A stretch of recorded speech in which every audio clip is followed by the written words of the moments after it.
Hello, everyone, and welcome to Paula's Soapbox Pajama Party. Liz and I are here to talk about daytime and primetime tonight. It's a 30-minute show, very short, so we won't take up too much of your time. We have our PJs on, and I've got popcorn, and I don't know if Liz has her PJs on too. So yeah, my PJs, and I've got my crystal light. Right. So we're well hydrated. We have the snacks and stuff, so we're good to go. We were just talking about Young and the Restless. I said As the World Turns earlier, if only we could talk about As the World Turns right now. Yes. Just talking about, yes, we were just talking about Young and the Restless, and we were talking about Victor and his paying off this clinic that Phyllis has been in for the past however many months she's been there, and how aggravating it is, how annoying it is. What made me so mad was that he was so concerned with finding out this secret that Phyllis has on Sharon that he completely left Nikki there to fend for herself with this Ian Ward guy. And I'm thinking, you're there, you're not answering your phone, and then he comes home and gets mad because she turned to Paul. Yeah, he gets honked off about that, and he's mysterious about all of this, and it still gets me that Nikki is so weak. Right. She's not. That still gets me that she's such the victim. It's like, come on, writers, strengthen her up. Come on. Right, and we know that she's stronger than that because she really is, and I know we all go through the hard times, but even though she's kind of turned into the bottle, right? She still can have that inner strength and just make her turn to the bottle so she can cope.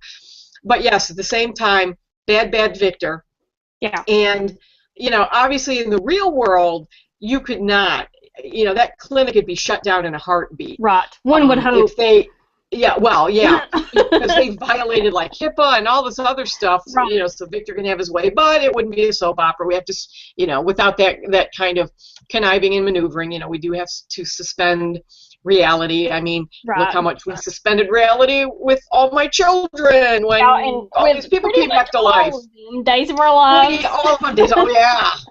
Yeah, those people have died and come back. Days of Our Lives. Yes. So, Young and the Restless it's really a focus on the restless, right? Lately, but yeah, it has just been. It's just I kind of suspected that Mariah was Cassie's twin. Right. I kind of had that inkling about it. Yeah. But Go ahead. It's going to be interesting when Phyllis comes back. Yeah. And what Jack does. There was a poll on one of the soap websites. Who do you want to see Phyllis with? And most people voted for Jack. I of course want Jack and Kelly. Yeah, I'm to make a go of it. So I'm like you. I'm of that mind. I like the Jack and Kelly pairing, and I haven't shown a lot of scenes with Peter Bergman and Gina Tognoni together, so I don't really know how their chemistry is. So I guess I'll have to wait and see. But there's somebody else that they could pair her with. Yeah. Phyllis has been with Jack. She's been with Nick. She's been with who else has she been with? I know she went back and forth from Jack and Nick for a while. They may pair her with Victor at some point. Oh, don't break up Victor and Nikki. Right. But you know what's going to happen. You know what's going to happen. Oh, don't do that. Don't do that. It's going to happen at some point with her drinking. I expect Nikki to get really sick because, she's mixing the alcohol with her MS drugs. Yeah. So, I'm, not just her drinking, but I'm thinking, is she going to end up in the hospital? Is she going to, she may end up in a coma. Oh boy. Yeah. Okay. Well, we got one out of a coma. Time to put another one. Right. In the same clinic, of course. In the same room. Right. In the same room. They do that like on Days of Our Lives, when someone is in the hospital, it's always that one room right across from the nurse's station. Right. It's like, don't they have any other rooms in that hospital? Right. Just the one? It's like they did the similar thing on the General Hospital, too. You know, they always have the one holding room or the one jail cell or the one room in the emergency room where they bring all the patients in. And, yeah. Speaking of General Hospital, actually, you know, Billy Miller is coming to the show. I don't think we've mentioned that on here yet, but it's so frustrating because they are still...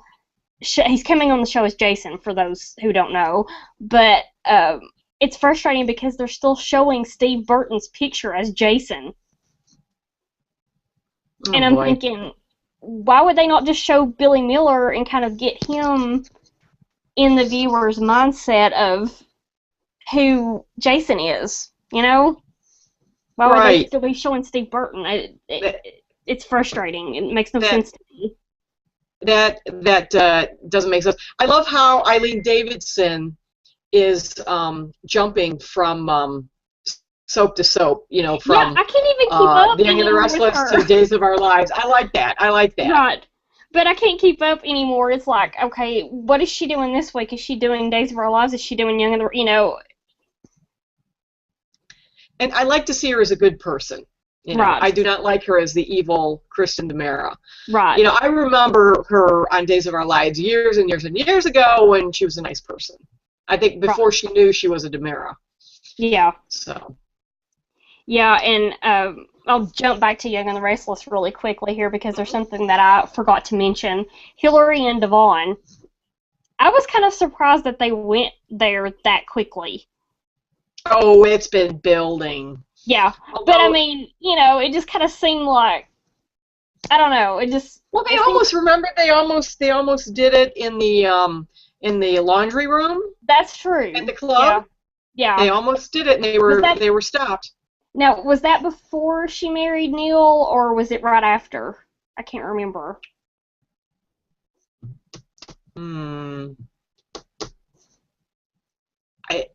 I don't remember. It might have been before. If anybody's watching out there and you know the answer, let us know. I don't think we have any viewers. I don't think anyone wants to talk to us tonight. You know, well, Friday night they're out at an event or something. Right. But I don't. It might have been before. Yeah. Yeah, I can't remember, but anyway, I thought she didn't she develop feelings for Devon after she married Neil? She didn't have feelings for him before. I think it was after. Well, she did because Devon tried to talk her out of marrying Neil. Remember, they were on the was it Chancellor Park they were in or something, and he tried to talk her out of it like the night before, and then she went through with it, and then while she was exchanging vows with Neil, Devon walked up, and she saw him. Okay, yeah. Okay, yeah. Right. Yeah, so, you're right. Yeah, I think that it wasn't as much. I think they probably should have done more to make us realize that she had feelings for Devon beforehand, because it seemed like she was really in love with Neil, and then all of a sudden Devon speaks up, and she was... Oh yes, I'm so in love with you too, and she's very fickle. Yeah, and then she goes home and Neil says he wants a divorce. So. Yeah, well, you know, Neil is feeling sorry for himself. It's like, snap out of it. Right. I expect at some point that he will, when he does regain his vision. This is my opinion of what I think will happen. He'll regain his vision. He'll walk in and see them in bed, and that'll be the first thing that he sees. That's what I think will happen. Or the other thing is, he's going to suspect, and he's going to get his sight back and pretend to still be blind. That's really good. That could really work. So one of those two scenarios, I think you're right, though. Right, yeah. Either way, I think would be really good. But yeah, I can see it going either. Both of those are really good. Have a lot of potential. So, we'll see I'll be surprised if he is blind permanently. I would be very surprised. Well, it's like Jack, you know, with him being paralyzed, and he keeps bringing that up, and he wasn't... They're not going to keep him blind forever. but I loved seeing Shamar Moore on there again. Yes. I think everyone loved seeing Shamar Moore on there again, so. Yes, oh, baby girl. Right. Yeah. I absolutely love him. So, yes. Yeah. And it will be interesting when Adam comes back. Yeah. Yeah, and I forgot it's Justin Hartley that's replacing him. Is that right? I believe you're right. Trying to remember. It's been a few weeks since they announced that news, and I haven't heard anything since. So, but I'm almost positive that's who it is. But yeah, that'll be an interesting switch too. But I'm kind of liking Billy and Chelsea together. Yeah, I'm getting sick of Victoria. In terms of she's getting on my nerves. Decide who she wants. She wants to go through with the divorce. Yet when she sees Billy and Chelsea together, she gets upset. Yeah. And I love the Chelsea line. You made your single bed, now lie in it. Right. And she's jealous of Abby and Stitch too. So it's like you can't have both of them. Well, or she doesn't want it, but she doesn't want anybody else. Right. It's like that's like her property. It's almost like poor little rich girl. Yeah. So yeah, I'm starting to get annoyed by that, and and it's dragging out who's the father of the baby. Come on, I want to know that too. Yeah, and I think I must have missed something because she kept saying, "Well, I'm not going to find out who the father is," and then all of a sudden it was, "Well, I'm going to find out after I give birth." Why? Was she just afraid of doing anything beforehand because of the stress? She didn't want all the upset. Yes, all the stress. She didn't want the upset. So she just decided she's not. Yeah, she decided to wait. I still that's why she asked Abby to be her birthing coach. Right. Well, somehow or another, somebody is going to mess with the results of the paternity test. Well, I kind of figured Stitch would, since he went into her files, but of course now he can't. Right. But the thing with Billy's stupid. And here's why. Billy knows that if he says something nasty about Stitch or whatever, it upsets Victoria. Right. So, and he does it anyway. Yeah. Right. It's like, why do that? Yeah. And this new Billy, I think that he has more chemistry with Chelsea than he does Victoria anyway. So I really don't care if Victoria and Billy get back together. Yeah. He's the other Billy was kind of like seemed like a younger guy, like a kid almost. Right. So yeah, I agree. So yeah, I do like this Billy. Yeah, I like him with Chelsea. So it's and Billy Miller. Obviously, we were talking about him earlier. Is going to be on General Hospital as Jason. So that's going to be weird because I'm watching both soaps and I'm seeing Steve Burton as Dylan on Young and the Restless, and then I'll be seeing Billy Miller instead of playing Billy. I'll be seeing him on General Hospital as Jason. So it's going to be kind of weird how they hop between soaps. Yeah. Well, we talked about earlier before we got on air if we thought that Dylan actually killed Ian Ward. I couldn't think of his name for a second. Yeah. We don't think that he did. Yeah, I don't think he did. They're making it too obvious. Right. And these clues, they're just making it obvious. And the bloody shirt and the flashback where he couldn't, I think he had a PTSD blackout. Yeah. And it's like, Paul, are you going to be the cop or are you going to be his dad? And of course, Christine is still annoying, but I don't know what happened to her, but she's very annoying right now. Yeah, she it's like Yeah. So I've never known her to be as insecure as she is right now, but I don't know. There's a lot going on there right now. There's a lot of different storyline potential, and I did not see when Meredith Baxter came on the show. I did not see as Maureen. Mother. Yeah. Yes. That never even occurred to me. I don't know why, but yeah, so that's... Yeah, she was Nikki's drinking buddy. Nikki's drinking buddy, and then she's Stitch and Kelly's mother, so yeah, Yep.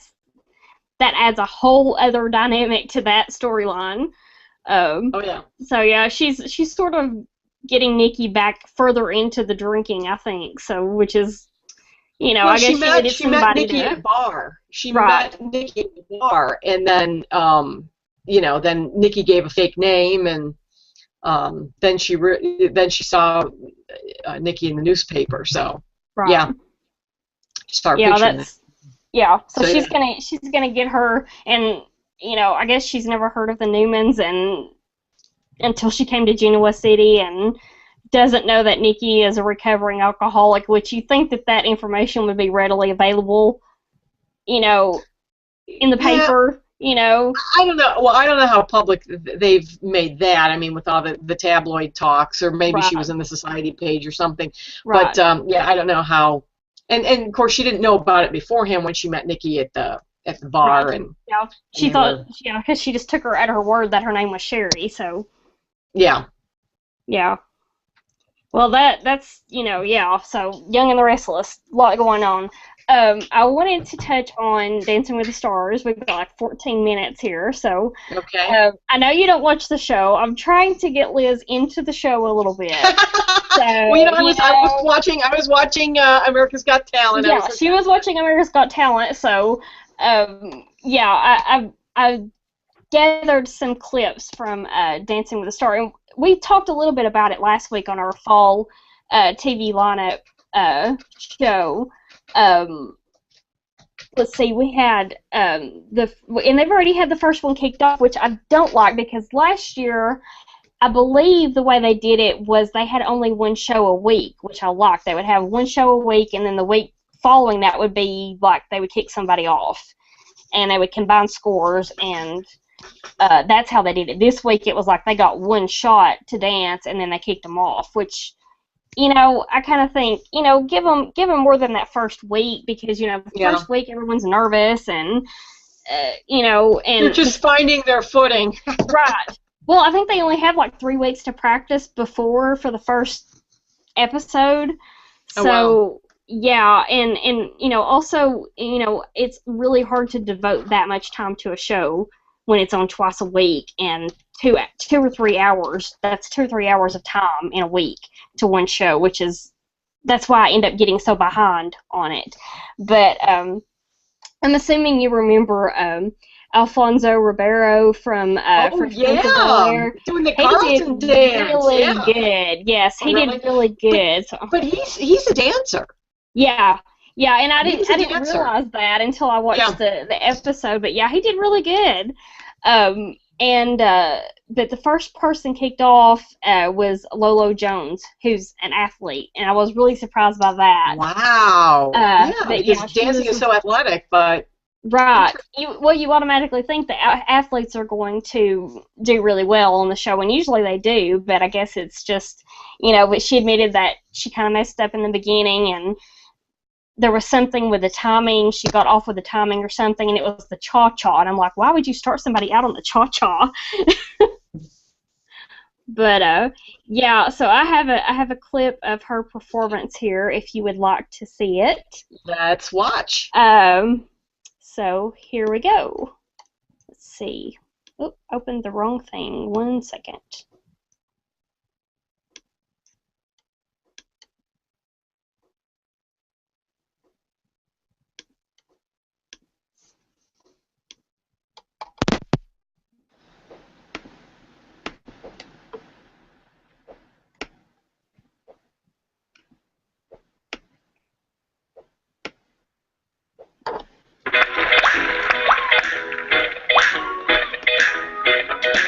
Do you remember back in school when there was a girl that could not make their moves, so they get their friends to tell the truth? Well, that's how I feel for you, 'cause I can't afford you, not today. So I sit back in the corner, give me that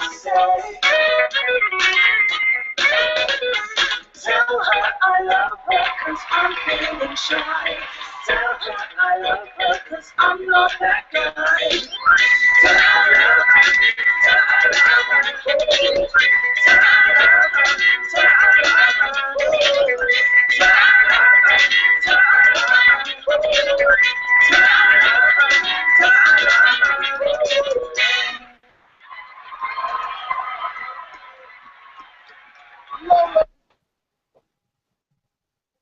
Okay, so not, I mean, yeah, she was pretty bad, but I'm not sure that first week out I could do much better with that. But yeah, she was the first one voted. You would think in a like Tommy Chong and I think Michael Waltrip and a couple of other people, you would think she would have not have been my bet to go home the first week. But now, do the judges decide, or do they do others, like, do they put it out to the public to vote? both. It's both, yeah. And she got really low scores. So, yeah, and something else I think was probably working against her a little bit too is the fact that she had a new partner, so somebody that no one was familiar with. So that probably worked against her a little bit too. But yeah, when I watched all the performances together, yeah, she was definitely the worst one. But it's, which is another reason why I said, I liked that last year they gave them like another week to kind of, and then they would add their scores together and determine who went home. But this time it was like they had one shot, and then that's so. So we've got about 9 minutes left. Okay. Would you like to talk about America's Got Talent since you watched it this week? Absolutely, and of course I'm not as technically savvy as you, so I don't have clips from it. But I thought it was probably one of the best seasons in terms of the talent that they had. It was so difficult when they started to narrow it down on this talent. They had like the finalists were Acro Army, and I forget how many people it was. I don't know if it was maybe 14, 15, 16 people that did all this these dance and acrobatic moves, and they were phenomenal. I mean, somebody would stand on somebody else, and then somebody else would get up there and do a handstand or do things. They throw people, swing people. I mean, they were phenomenal. Acro Army. Then you had Miguel Dakota, this young guy, this singer, and he was really good. Some of his performances weren't all that they weren't as good as they could have been, but he was good. Then this 12-year-old boy, Quintavious Johnson. What a voice! What a stage presence! Reminds me, think young Michael Jackson. Wow. He just was phenomenal. And let's see who else. Emily West. She had a recording contract, I believe, in Nashville, and then they let her go. This was years ago. Right. And she just a phenomenal voice, a great singer. She just nailed it every time she performed. Yeah. Then his first name is Matt, and I forget his last name. He's a magician. And Matt Franco, he just did these phenomenal acts. Like one time he pretended that he dropped Mel B's phone. She's one of the judges, dropped her phone in a glass, and said, and then the cards that people had, it was a certain number, and he goes, let's go find that seat. There was a seat that corresponded to the number of the three cards. Yeah. And he took a knife, ripped through the seat, and then had Mel B reach in, and her phone was there. Oh, wow. It was just, but anyway, but he won. Yeah. And I was surprised that he did win. I mean, he's very good. But I thought that either Emily West or Quintavious Johnson. Right. I thought one of them was going to win, but this Matt Franco, phenomenal magician. You mentioned Emily. I remember now seeing that on Facebook. Because I live in Tennessee. One of the local DJs was talking about having interviewed her in the past, and thought that this was probably going to propel her into becoming a big star. So I'm going to have to look at some clips of that because I had not heard of her before that. Absolutely. She sang, I forget the actual name, but it's the one I want to swing from the chandelier. Yeah. That song. It's Sia. It's Sia, yeah. Yeah, and I can't remember the name of the song. I think it's just Chandelier, maybe. I don't know. It might be Chandelier. Right. She sang that. Wow. Yeah. She did as good, if not better. Wow. Yeah, I'm definitely gonna have to look that up. Had I thought ahead of time and known that it was, the America's Got Talent and the finale event that you watched it, I could have looked at the clips beforehand and we could have played it probably, but they had the finale Tuesday and then they announced the winners on Wednesday. But I am telling you, this year they had so much great talent. Mm-hmm. It was really, really tough to begin to narrow it down. There were some really great performers. It was tough. Well, and the thing about that really show is that, it's not just singing, it's not just dancing or whatever. There's like a whole, like you said, there's a magician, there's a singer, it's just very eclectic.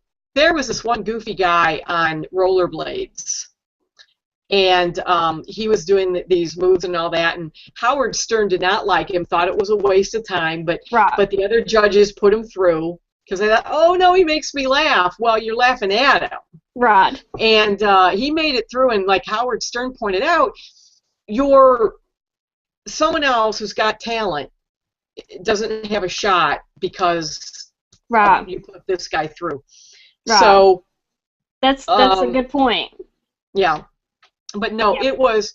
I just love it. I was just amazed at the great talent that is out there that's in this country. And I think people like Quintavious Johnson.